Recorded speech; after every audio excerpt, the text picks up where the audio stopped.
Hello viewers, আপনারা কেমন আছেন? আপডেটেড জব নিউজ চ্যানেলে আপনাদের স্বাগতম। আজকে বাংলাদেশ পরমাণু শক্তি কমিশনের 182 পদের নতুন বিজ্ঞপ্তি নিয়ে হাজির হয়েছি।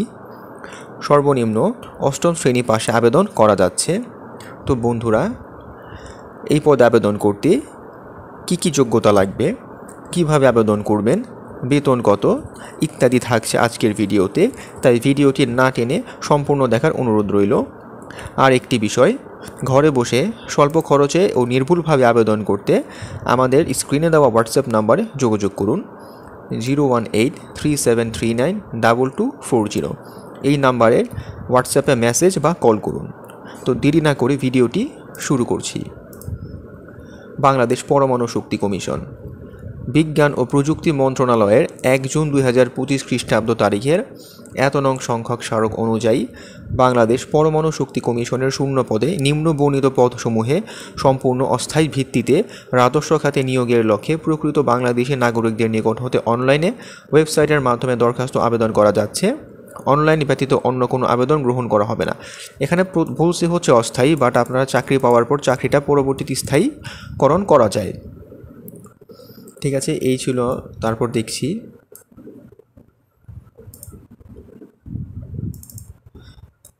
ক্রমিক নং, পদের নাম, বেতন স্কেল ও গ্রেড। 28/7/2025 খ্রিস্টাব্দ তারিখে বয়স, পদের সংখ্যা, শিক্ষাগত যোগ্যতা।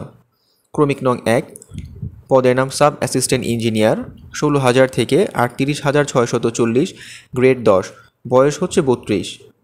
পদের সংখ্যা 28টি, অনেকগুলো পদ এখানে। তো সিভিলে হচ্ছে 12টি, মেকানিক্যাল 3টি, ইলেকট্রিক্যাল ইঞ্জিনিয়ারিং 13টি।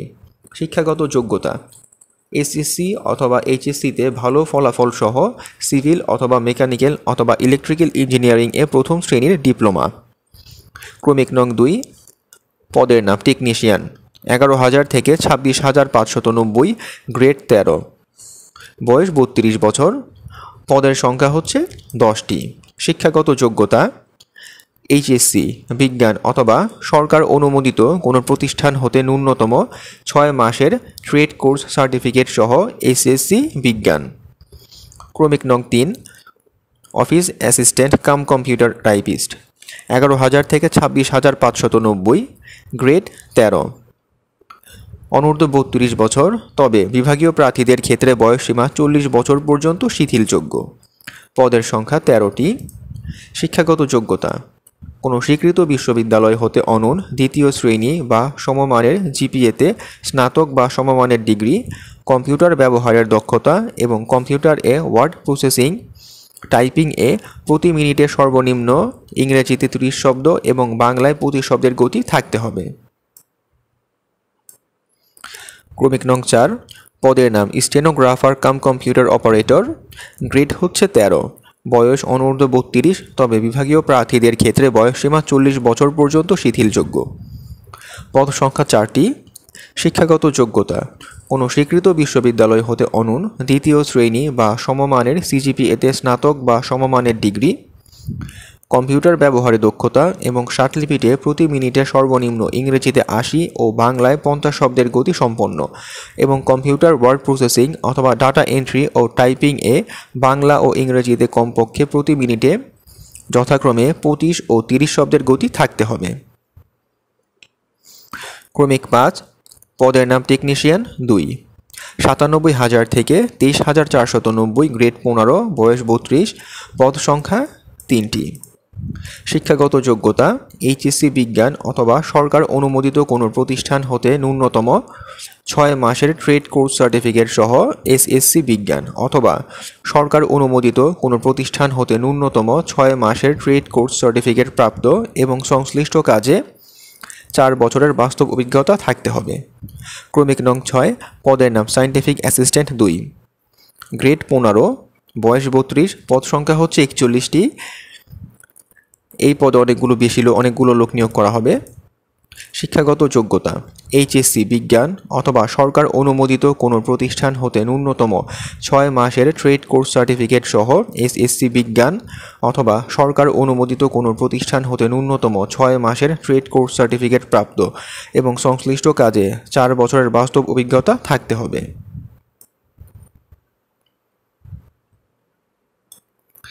ক্রমিক নং 7, পদের নাম কম্পিউটার টাইপিস্ট কাম অফিস অ্যাসিস্ট্যান্ট, গ্রেড 15, অনূর্ধ্ব 32 বছর ও বিভাগীয় প্রার্থীদের ক্ষেত্রে বয়স 40 বছর পর্যন্ত শিথিলযোগ্য। পদ সংখ্যা হতে 6টি। শিক্ষাগত যোগ্যতা: কোনো স্বীকৃত বোর্ড হতে অনূন দ্বিতীয় বিভাগ বা সমমানের সিজিপিএতে উচ্চ মাধ্যমিক সার্টিফিকেট বা সমমানের পরীক্ষায় উত্তীর্ণ, কম্পিউটার ব্যবহারে দক্ষতা এবং computer word processing, data entry ও টাইপিং এ বাংলা ও ইংরেজিতে কমপক্ষে প্রতি মিনিটে যথাক্রমে 20 ও 20 শব্দের গতি থাকতে হবে।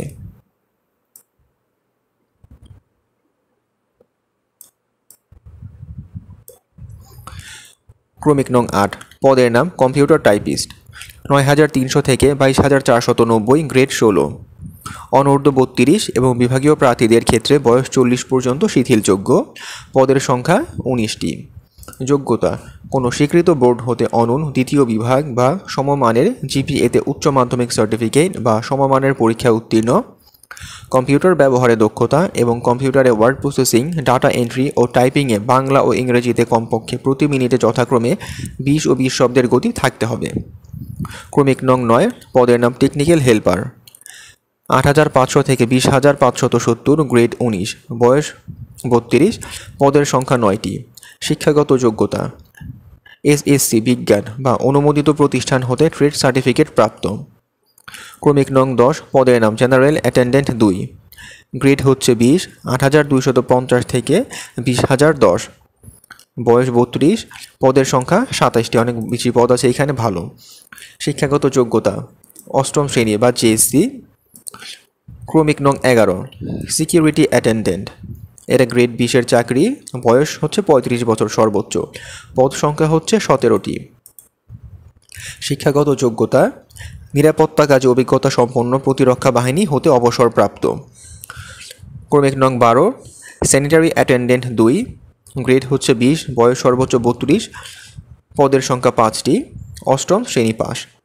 তো এই ছিল বন্ধুরা আমাদের পদগুলো এবং কোন পদে আবেদন করতে কী কী যোগ্যতা লাগবে। এবার দেখি যে ফর্ম পূরণের যে শর্তাবলীগুলো আছে। 1.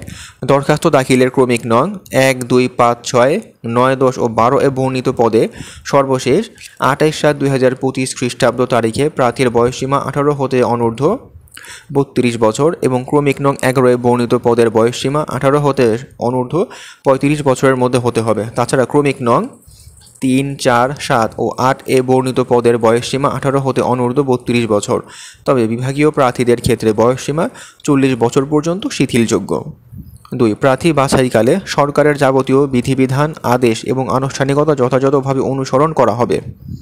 3.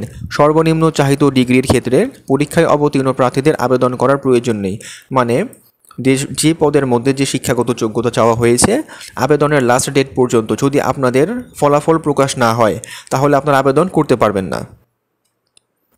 4. জনপ্রশাসন মন্ত্রণালয়ের 30 জুলাই 2024 খ্রিস্টাব্দ তারিখের নং সংখ্যা প্রজ্ঞাপন অনুযায়ী মেধা কোটায় মুক্তিযোদ্ধা, শহীদ মুক্তিযোদ্ধা ও বীরাঙ্গনার সন্তানদের কোটা, ক্ষুদ্র নৃগোষ্ঠীর কোটা এবং শারীরিক প্রতিবন্ধী ও তৃতীয় লিঙ্গের কোটা সংরক্ষণ করা হবে। 5.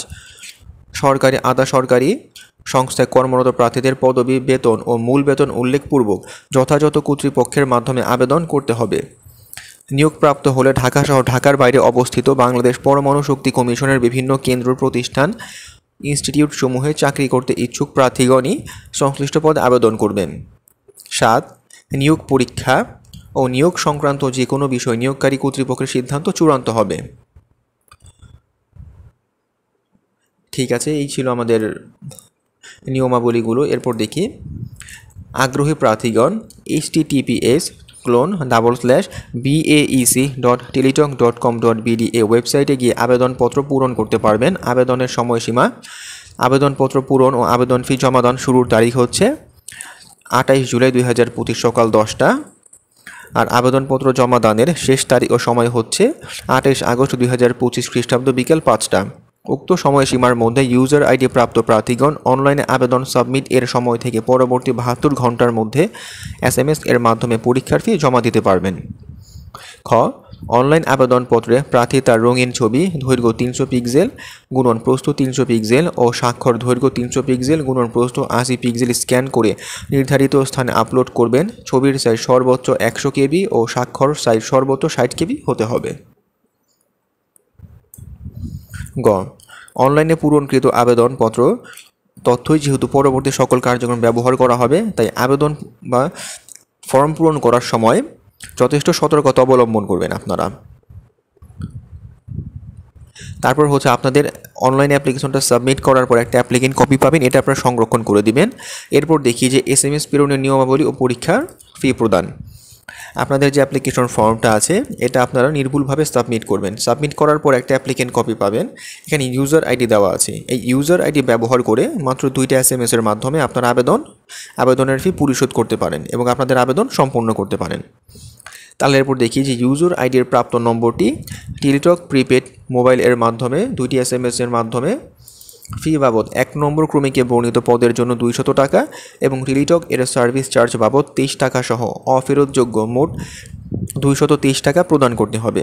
2 থেকে 8 নং ক্রমিকে বর্ণিত পদের জন্য 100 টাকা এবং টেলিটকের সার্ভিস চার্জ ভ্যাট সহকারে মোট 112 টাকা পরিশোধ করতে হবে এবং 9 থেকে 12 নং ক্রমিকে বর্ণিত পদের জন্য সর্বোচ্চ মোট 56 টাকা পরিশোধ করতে হবে এবং এই টাকাটা 72 ঘন্টার মধ্যে পরিশোধ করতে হবে। আপনি আবেদনের 72 ঘন্টার মধ্যে যদি পরিশোধ না করেন তাহলে আপনার আবেদনটি সম্পন্ন হবে না, আবেদনটি বাতিল হয়ে যাবে। তো আপনারা যদি একদম নির্দিষ্ট একদম লাস্ট ডেটের পূর্বে কাজটা করে থাকেন তাহলে আপনারা বাদ হয়ে গেলে পরবর্তীতে আবার আবেদন করে টাকা পেমেন্ট করতে পারেন। কিন্তু আপনারা যদি একদম লাস্ট ডেট 28 আগস্টের 3 দিন আগে অ্যাপ্লাই করেন, 2 দিন আগে অ্যাপ্লাই করেন এবং 3 দিনে যদি পেমেন্ট না করেন তাহলে আপনাদের আবেদন গ্রহণযোগ্য হবে না। তো বন্ধুরা এই হচ্ছে SMS এর ফরম্যাট, আপনারা এর একটি স্ক্রিনশট রেখে দেন। ঠিক আছে বন্ধুরা,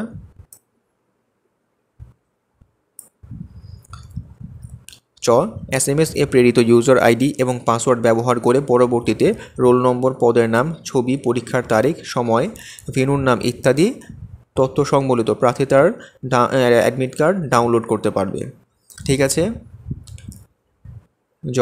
শুধুমাত্র টেলিটক প্রিপেড মোবাইল ফোন থেকে প্রার্থীগণ নিম্নবর্ণিত SMS পদ্ধতি অনুসরণ করে নিজ নিজ ইউজার আইডি এবং পাসওয়ার্ড পুনরুদ্ধার করতে পারবে।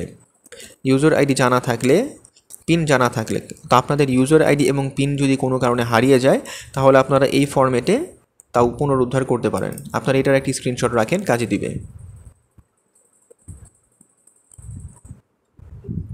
ঠিক আছে। তারপর অনলাইন আবেদন করতে কোনো সমস্যা হলে টেলিটক নম্বর থেকে 121 নম্বরে অথবা যে কোনো অপারেটরের ফোন থেকে উক্ত নাম্বার কল করুন। এছাড়া এই যে এখানে একটা মেল দেওয়া আছে, ওয়েবসাইট আছে এবং প্রতিষ্ঠানের ফেসবুক পেজ আছে, এখানে মেসেজ দেওয়ার মাধ্যমে অথবা মেল করার মাধ্যমে আপনাদের সমস্যার সমাধান করতে পারেন। 2 নিয়োগ পরীক্ষা সংক্রান্ত যে কোনো বিষয় নিয়োগকারী কর্তৃপক্ষের সিদ্ধান্ত চূড়ান্ত বলে গণ্য হবে। 3 অনগ্রসর নাগরিক এর জন্য সকল গ্রেডের পরীক্ষার ফি বাবদ 50 টাকা, টেলিটকের সার্ভিস চার্জ 6 টাকা সহ মোট 56 টাকা জমা দিতে হবে। তো বন্ধুরা এই ছিল আমাদের নিয়োগ বিজ্ঞপ্তিটি। তো আজকের মতো এই পর্যন্তই। আরেকটা বিষয়, আমাদের আপডেটেড জব নিউজ চ্যানেলে যে কোনো ধরনের সরকারি চাকরি, বেসরকারি চাকরি, ব্যাংক জব এগুলো সবার আগে আমরা আপলোড করে থাকি। তো যে কোনো ধরনের চাকরির খবর সবার আগে পেতে আমাদের আপডেটেড জব নিউজ চ্যানেলটি সাবস্ক্রাইব করে বেল বাটনটি প্রেস করে দেবেন। আর ভিডিওটি ভালো লাগলে লাইক ও কমেন্ট করতে ভুলবেন না। ধন্যবাদ। তো আজকের জন্য ভিডিওটি শেষ করছি।